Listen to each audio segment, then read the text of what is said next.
frozen apocalypse is coming. The numbers in the weather forecast are plummeting like an out-of-control elevator. Neighbors are frantically buying bread and food sandwiches, while I, a student in Mosby City, have stocked up a full house of food early on. With a diesel heating device, today I'm having hot pot and drinking cola. Tomorrow I'll make some boiled vegetables and eat lightly.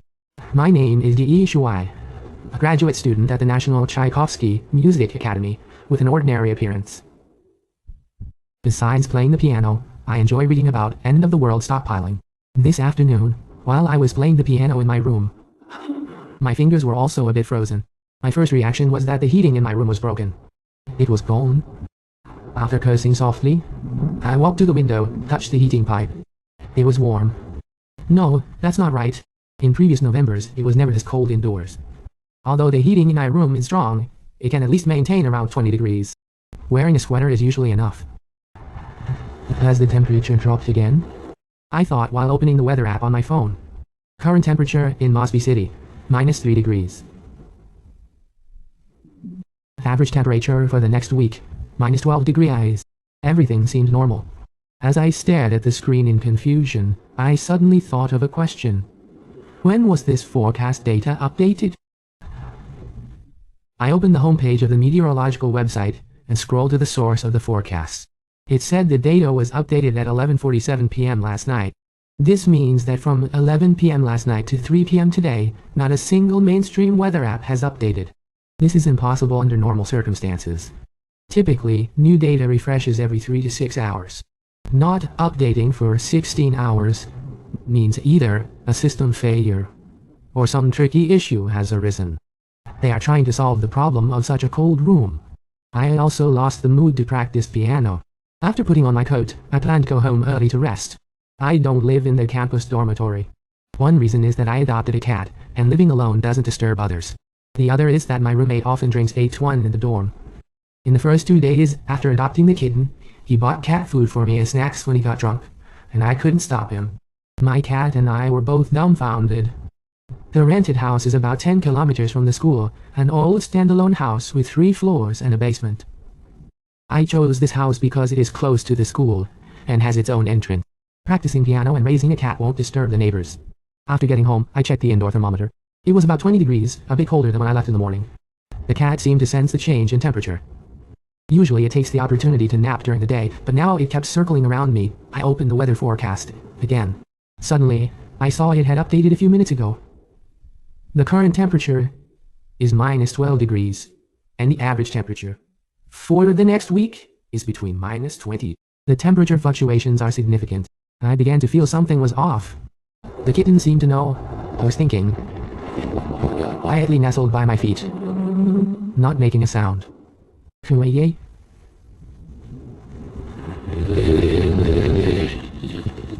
This is an all-in-one AI system with rapid deep search, data analysis, multimodal recognition, and logical reasoning capabilities. In simple terms, you give it a complex question and can provide you with a complete report like a team of analysts, researchers, and engineers. You can ask any question. I opened the editing bar and said, I need a comprehensive assessment of the probability of sustained extreme low temperatures in Mosby City over the next 3 months. -80 degrees. Although it's an estimate, if the temperature really drops to -80 degrees, what does that mean?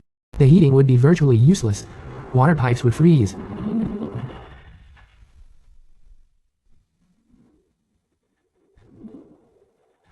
And the supermarket supply chain would be interrupted. Anyone exposed outdoors would freeze within minutes. If AI can discover this, then the authorities must have noticed it too. They probably fear public panic and riots, so they haven't stated it outright. I believe they will issue a notice once the accuracy of the information is confirmed. I took a deep breath. Whether it's being overly cautious or not, I need to prepare ahead. Simple and straightforward information that lets me know what I should do at any time. For example, a PT tie. I continued to ask QIKA. I might need to stay at home for 6 months without going out. Please tell me what I need to stock up on. Because I often read about apocalyptic scenarios, I know that once the apocalypse truly arrives, the sturdiness of the house will become particularly important. So I added, how to modify the house to prevent others from invading. Deep thinking began processing. This time it took a bit longer, about a minute, because the question was very specific and involved knowledge integration from material science, building physics, thermodynamics, and other fields. The answer provided was a complete TTT divided into 5 parts, each with detailed steps, types of stockpiles, material lists, renovation construction, precautions, etc. It even included budget estimates and procurement channel suggestions. Quite gay? Yay, amazing. Before taking action, I first picked up my phone and dialed an international long-distance call. Mom and Dad. What's wrong, son? Why are you calling it this? Mom, the weather here in Mosby is a bit abnormal. The temperature is dropping rapidly, and the weather forecast isn't updating. I'm worried something might happen. How's everything back home? It feels fine here. The temperature difference isn't big, just normal temperatures. After hearing this, I felt a little more at ease. Son, hearing you say it, that makes me a bit anxious.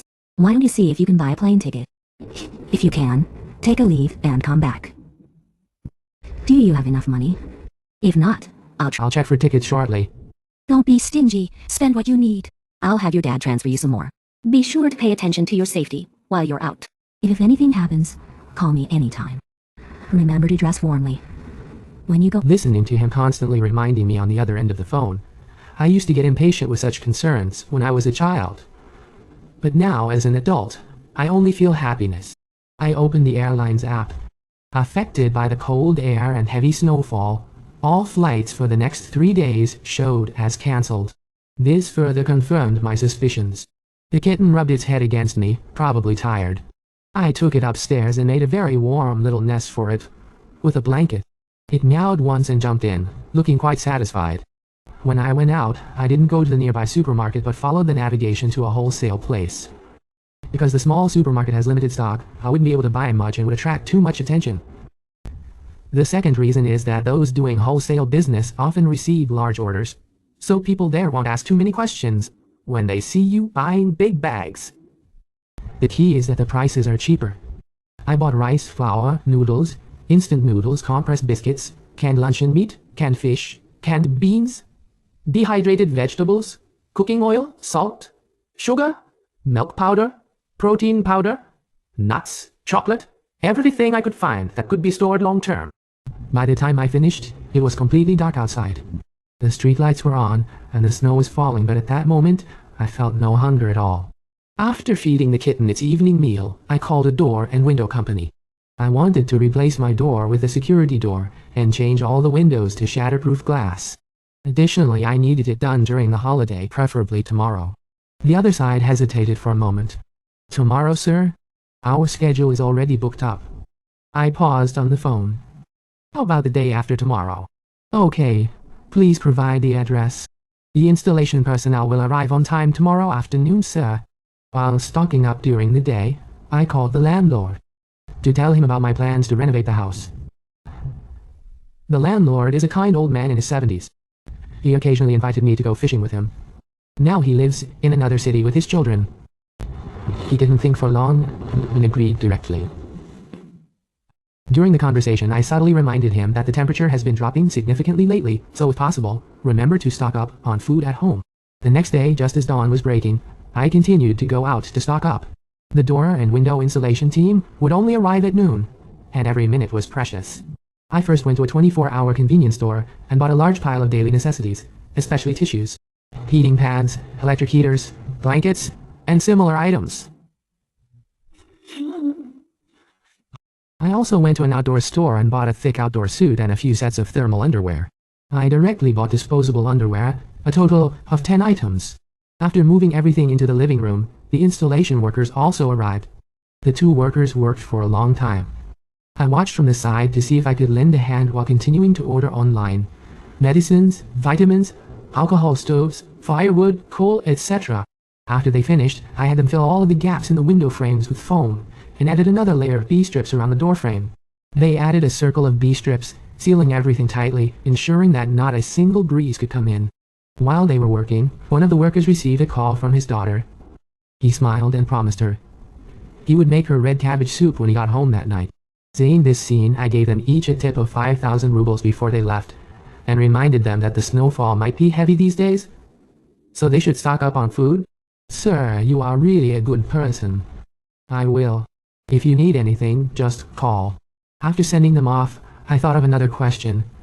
I had stocked up on most of the necessary items, but there's a saying that goes well.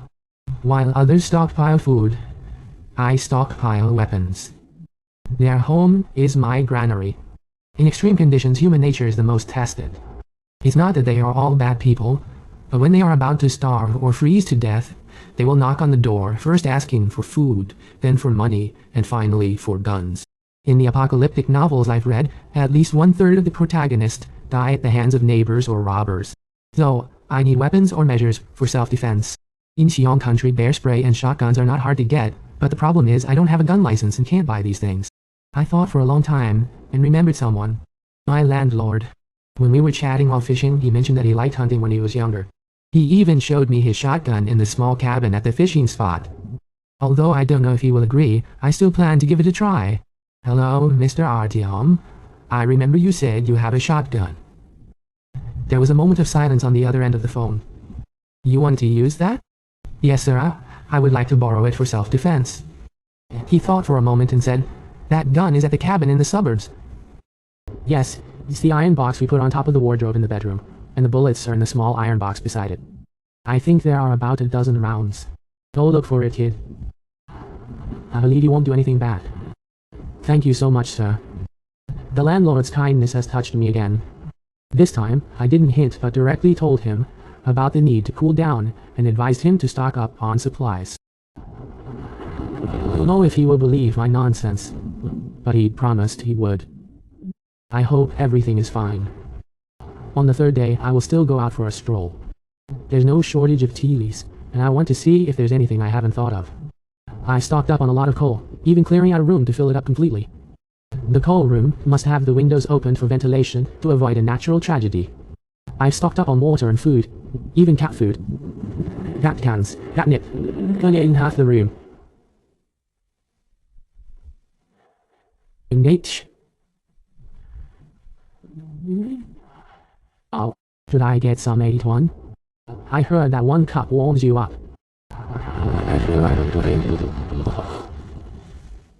After arriving at the supermarket, I found that many people, besides me, had noticed something was wrong and started buying in bulk. Earlier, I posted on that I was questioned in the comments. They asked what else AI knows. The government hasn't said anything, and yet you are talking. People are selfish. I couldn't say much more. On the 4th day when I woke up, the government finally took action.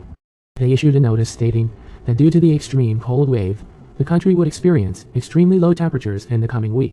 Citizens were advised to prepare for cold weather, and the government would do its best to ensure normal operation of heating, power, and water supply. Not to mention other places, from now on, everyone in the city will see this message. They will start to panic buy. People began to stock up and panic, and I was already 3 days ahead. These 3 days were earned through vigilance and action. In the apocalypse, time is the most valuable currency. Acting a day earlier or later would mean the difference between life and death. Whether at the supermarket or gas station, people started to scramble. I saw it from the window. The supermarket entrance was packed with crowds, stretching from the door to the street corner. Everyone was holding shopping bags or pushing shopping carts, looking tense and hurried. Some were on the phone, speaking quickly, as if confirming with family.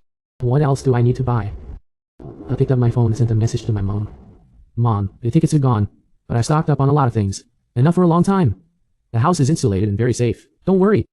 She seemed to be preparing to send me a message.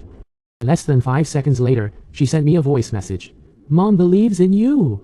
Take care of yourself, son. Once there are tickets, your dad and I will come to pick you up. I put my phone on the table, took a few deep breaths, and thought I had done everything I needed to do. I didn't want to think too much. Today, I'm having hot pot. The little cat meowed, as if saying, what about me? How about you eat canned food with cat treats? She meowed again, looking quite satisfied. On the 3rd day after the cold wave warning was issued, the temperature in Mosby dropped to minus 35 degrees. This number itself isn't too alarming, but what's scarier is the rate of decline. The next day, it dropped to minus 41 degrees. On the 4th day, it was minus 51 degrees, and on the 5th day, minus 55 degrees. The temperature stopped at minus 60 degrees, which was good news for everyone. People thought the apocalypse would end soon. But although the temperature didn't drop further, it also didn't rise. just stuck at that number. Inside my house, relying on heating and insulation measures, it could still maintain around 8 degrees. The heating was still on, but the water temperature had clearly dropped. I could feel the temperature of the radiator was much lower than it was a week ago. This was a signal that the entire heating system was operating under overload. The external temperature was too low, and the heat loss was too fast, preventing the heating water temperature from rising. On the 11th day, the pipes moved. When I got up in the morning and turned on the tap, nothing came out, only a hollow hissing sound from the pipes. After turning off the tap, I looked at the buckets on the floor, already filled with water of various sizes. I had anticipated this, so I was prepared from the 12th day. My life entered a new rhythm. I wake up around 8 a.m. every day, not rushing to get up, lying in bed for a while, listening to the wind outside. The wind is strong, howling through the buildings, and occasionally I hear something being blown down, maybe snow from the roof, maybe an advertisement, or something else. I get up at 8:30, boil a kettle of hot water, wash up, and then make breakfast. Breakfast usually consists of oatmeal with a scoop of protein powder, a small handful of nuts, and a few pieces of chocolate. It's enough calories and nutrition.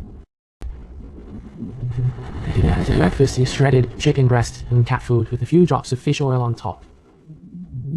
After finishing breakfast, I spend about an hour checking the house. Checking if the window seals are loose. Checking if cold air is coming in through the door. Gaps. Every detail must be confirmed. In this weather, a small gap can lead to a significant loss of heat. By noon, I do some simple exercises, squats and push-ups. The exercise isn't for fitness, it's to maintain body temperature and muscle activity. I can't let them go cold. The afternoon is my most relaxed time. I boil a pot of tea, sit by the window, read a book, pet the cat, or scroll through my phone, even though the signal is getting worse. Most websites are down, but occasionally, I still receive a few messages.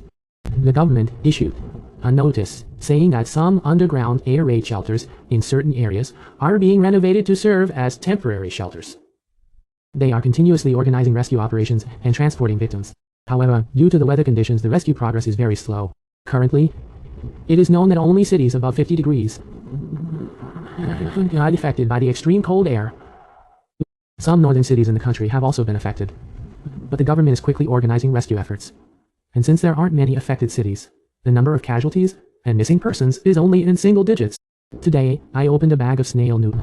I hadn't eaten it yet. After pouring in water, I started to cook the noodles. Once they were done, I scooped them into a bowl, then cooked the vegetable pack, adding pickled mustard, peanuts, and pickled bamboo shoots. A minute later, the tofu puffs and vegetable pack were also ready, and I put them all in the bowl, added chili oil and seasoning, poured in a little soup, and stirred it a couple of times. The steaming dry mixed snail noodles were ready. The chili oil was very spicy, making me sweat profusely. The little cat was driven away by the smell. I sat at the dining table with a bowl of steaming snail noodles in front of me, and a chilled drink beside me. Although outside, the weight in my heart slowly eased. On the 15th day, the heating completely stopped.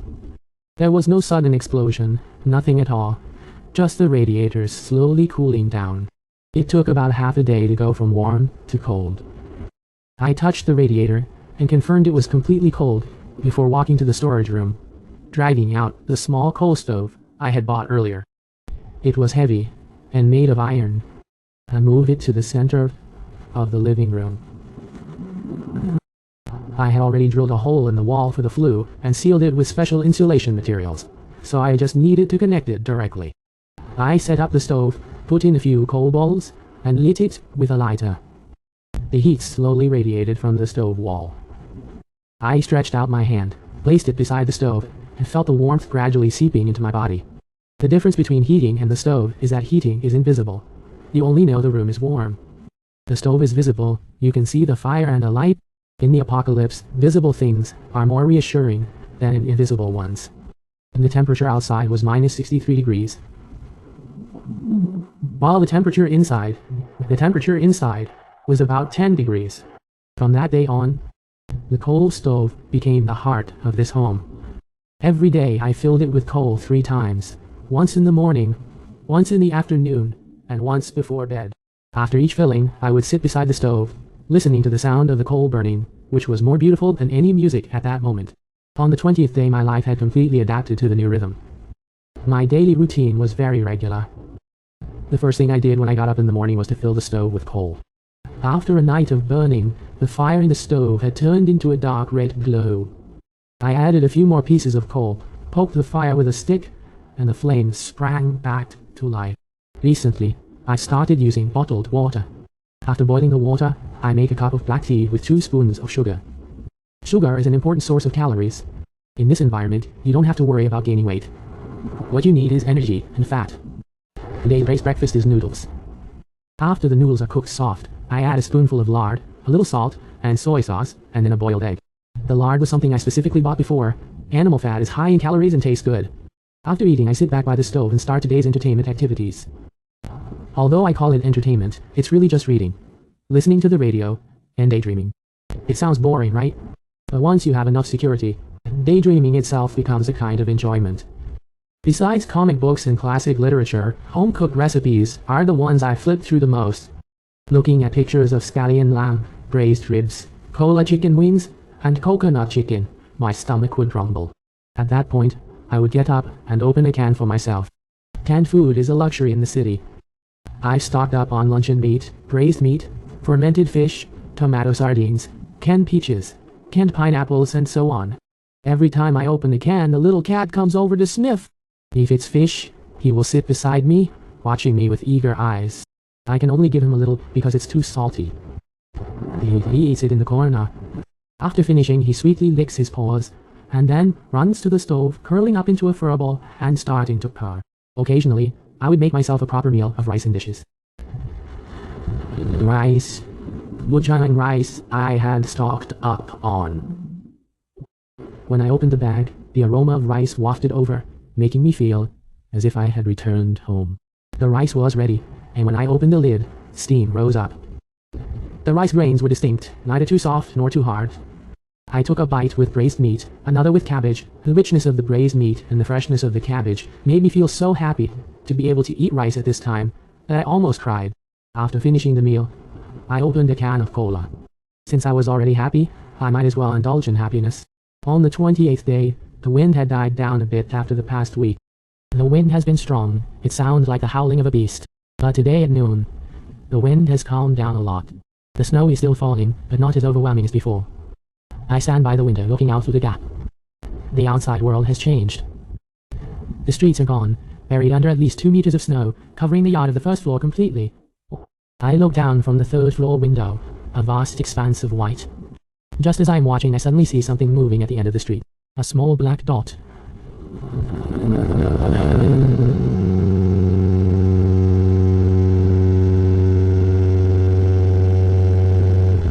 With each step, their whole legs is snow-compressed underfoot supports her as she struggles to walk through it.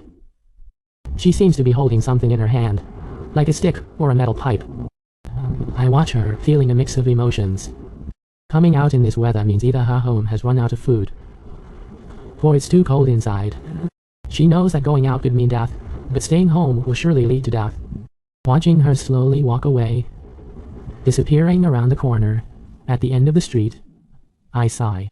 In this situation, I feel powerless. As people realize, hunger and cold are still not over. Such scenes will occur frequently in the future. On the 32nd day, my door was knocked on. Is anyone there? A man's voice, foreign, hoarse. I didn't move. Please, is anyone there? We just need a little food, just a little. I have a child. I stand behind the door, motionless, my hunting rifle in hand, palms sweaty. Silence lasts about 30 seconds. Footsteps crunching in the snow walk away to the distance. I stand behind the door, listening to the sound of footsteps fading away until I can no longer hear them. I slowly crouch down, sitting on the floor, my hands trembling. It's that feeling of exhaustion after the adrenaline fades. A kitten walks over to me, rubbing against my hand. I stroke its fur. It's okay, I whisper. On the 50th day at noon, taking advantage of the slightly calmer wind, they came again. This time, it wasn't just one person, but about 5. I could tell from the footsteps. Heavier, monsieur, more chaotic. They were speaking quickly, seemingly arguing. I picked up the hunting rifle, loaded it, took the bear spray, put it in my pocket, and then stood on the other side of the door, aiming the gun at the door. The footsteps stopped in front of my door. Just then, a voice said, "I recognize it. It's that man from last time." Confirming that when he came last time, this door was new. In this building, only this room had a new door. After a second of silence, he said, "Smash it." The first heavy blow hit the door, and the security door, shaking the entire wall.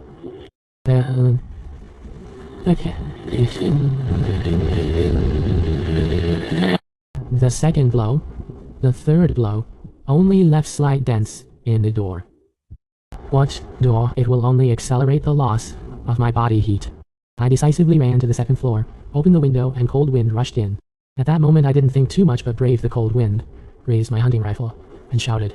Red splattered on the snow. I saw one person injured, and everyone ran and crawled away from here. After checking the surroundings of the door, and finding no gaps, I returned to the stove and sat down. The flames flickered. I reached out to touch the kitten's head. It seemed startled by the commotion. At night, I put on thick outdoor clothes and stepped outside. The low temperature and the biting wind made my eyes hurt. I set up a few wooden boards in the yard, with long nails sticking up. Soon they would be covered by snow, and no one would see what lay beneath that layer of snow. These things won't be deadly, but they will make anyone trying to approach this door pay a price. On the 120th day, the temperature began to drop again. Not the slow manageable drop, but a sudden plunge overnight from -60 degrees to -71 degrees, just like the first time, with no warning. A cliff-like drop in temperature. The last bit of coal was burned up, and the remaining heat from the stove was no longer enough. The outside temperature was too low. So low that the heat from the stove dissipated as soon as it was released, absorbed by the walls, unable to be retained. I wrapped myself in a down blanket, sitting by the stove while the kitten curled up in my arms. We were both shivering from the cold. This isn't a solution. I need to move to the basement. In the basement's passage, there are 2 doors. Both rooms are filled with supplies. Though small, being underground and airtight makes it much better insulated than upstairs. Plus, I had done some basic renovations, laying down moisture-proof mats and wooden boards and putting insulation film on the walls. Right now, I don't want to use that pile of firewood. I treat that firewood as my last resort. At this moment, I must prioritize other insulation options. I dug out 2 car batteries and an electric heater from the supply pile. The heater's power is 800 watts. If the 2 batteries are fully charged, they can last about 8 to 10 hours. Not enough. I calculated that if I use the heater during the day, the battery... After 2 hours, the thermometer showed 0 degrees. After 4 hours, it was 1 degree above 0. That's enough. As long as it reaches above 0 wrapped in a down blanket and wearing thermal underwear, it's sufficient. But a new problem arose. The air. After the ventilation,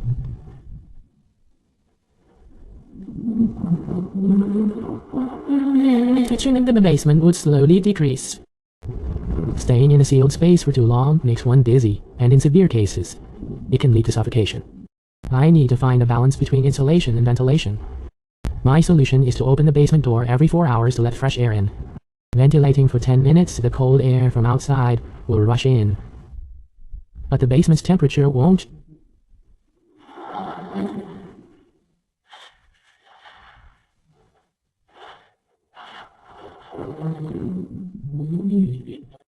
After closing the door, my body heat can quickly make up for the temperature loss.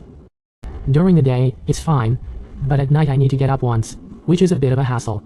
But life is meant to be a hassle. So from that day on, my life entered a new rhythm. During the day, I used the electric heater for warmth, placing it at the foot of the bed, blowing towards the bed. Then I cuddled with it. On the 130th day, the battery power reached its limit, and the electric heater could no longer run. I saved the last bit of electricity for the radio and phone, starting to warm myself in the most primitive way, burning firewood. Besides the firewood I had stockpiled, I began to dismantle things from upstairs. Most of the furniture was bought later. But ultimately, having let the house get to this state, If I really survive until the extreme cold ends, I would definitely apologize to the landlord with compensation. I took a hammer and crowbar and went to the door to start dismantling. The first thing to take down was the door. All the interior doors in the house are made of stone, burning very fiercely. Everything that could be dismantled in these days has been taken down. Doors, door frames, window frames, cabinets, tables, chairs, bookshelves. The only thing left is that piano, which was once a part of my life. I stood in front of the piano for a long time before on the 150th day, most of the wood has burned. The pile of firewood at the basement door has transformed from a small mountain into a heap, probably enough to burn for about 10 more days. I started to feel anxious, not because I was afraid of the cold. At worst, after the firewood is burned out, I can just close the door again. At 2 or 3 degrees above zero, wrapped in a down blanket, I won't die. It's just that feeling of dwindling resources, like a rope slowly tightening around your neck. I reduced the amount of firewood to a minimum, only burning it twice a day, a small handful each time. At night, I sleep with the kitten, holding on the 170th day. Almost everything that could be burned at home has been burned. I sat on the bed, wrapped in a down blanket, while the kitten sat in my arms. Neither of us spoke. It couldn't speak and I didn't want to. The radio was still on, crackling with static.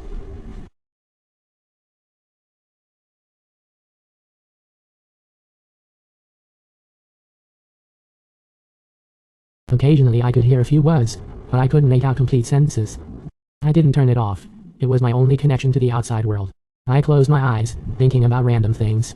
The green beans and noodles my mom made, the vinegar chicken my dad cooked, the sour and spicy fish. I thought of the balcony at home where sunlight streamed in, and the bright quilt exuded the familiar scent of laundry detergent. This was the smell of... My eyes felt sore. The kitten moved slightly, burying its face in my neck. I reached out to touch its back. "It's okay," I said, my voice hoarse and unrecognizable. "Just hang in there." Around the 180th day, I was woken up by a buzzing sound. A sound that pierced through the ruin, mud walls, and snow, vaguely drilling into my ears. I opened my eyes, taking about 10 seconds to fully wake up, moving the kitten off me. It let out a grunt and curled up tighter. I walked up the stairs. The upstairs room was very cold. I went to the third floor window and looked out through the gap. The clouds in the sky were thin, and sunlight shone from behind, outlining the clouds with a silver-white edge. The snow had stopped, and there were no snowflakes in the sky. Even the wind had ceased. But that's not the point. The point is the sound. I looked in the direction of the sound. In the northeast sky, there was a small silver-white dot, slowly moving closer. It was an airplane. I watched it fly slowly over this area, the sound of the engine getting louder as it approached. It flew low, low enough for me to see the landing gear beneath it. The sound of the engine vibrated the air, shook the walls, and resonated in my chest. Then I heard a voice, not the engine's roar, but a broadcast coming from the plane. "Citizens of the Republic, Moscow. Gathering point. Rescue."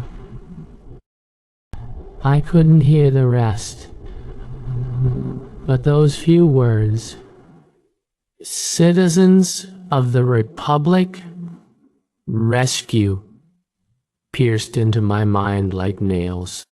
I trembled all over, not from the cold, but because I knew I would soon be able to eat the braised noodles and the vinegar chicken.